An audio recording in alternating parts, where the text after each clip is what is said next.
Welcome to Traveling While Black.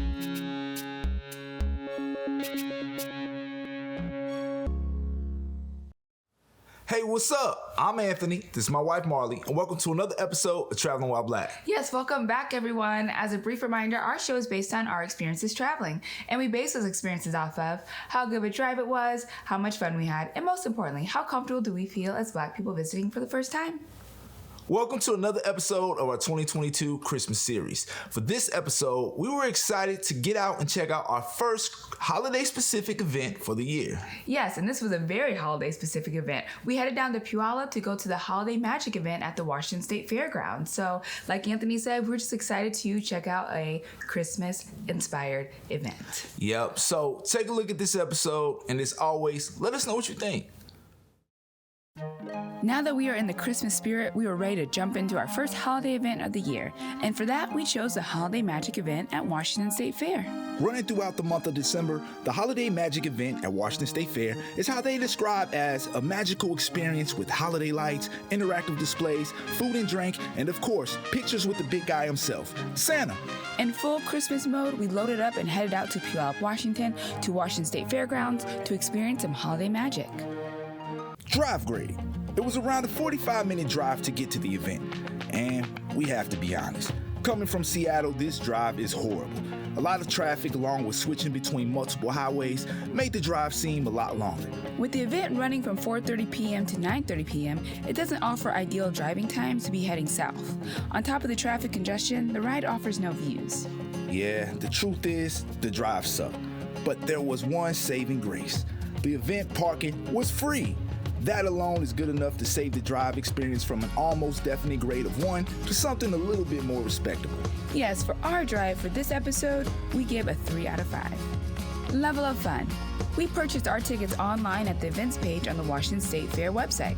We also added on a pair of 3D glasses that was supposed to add to the experience. To be honest, you could probably get by without them. It kind of felt like we were the one of very few people that I didn't see anyone else but us with these things on.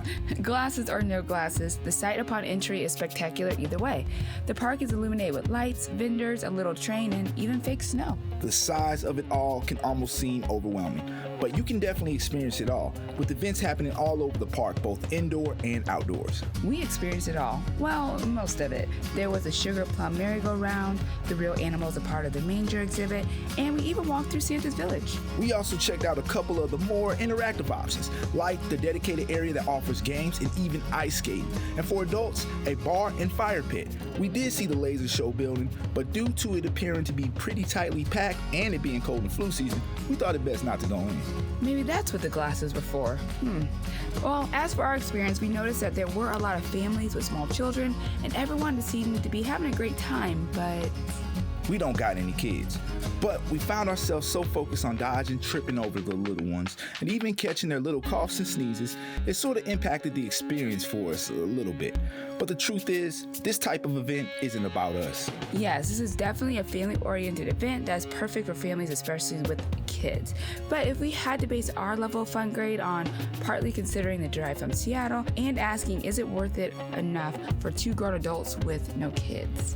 To be honest, can't say that it is. But again, we most definitely recommend you finding out more if you're looking for a fun family outing. As for our experience, we give a 3 out of 5 for level of fun. Comfortability for Black people. So here's where we were somewhat pleasantly surprised. Even though our last trip to Washington State Fairgrounds we had a great experience, it was different. We didn't get out of the car.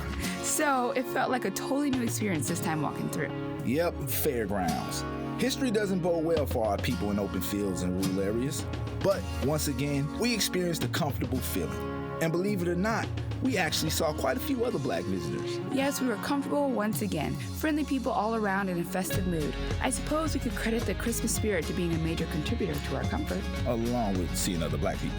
For our experience, we give a 5 out of 5 for comfortability for Black people. We hope you found this video helpful and entertaining. Be sure to check out all of our previous episodes. Yes, and don't forget to subscribe to our YouTube channel, follow our page on Facebook, Instagram, and Twitter, and check out our merchandise on travelingwhileblackseattle.com. And reach out if there's anywhere you would like us to go check out. Until next time, beautiful people, stay up, stay true, and do you.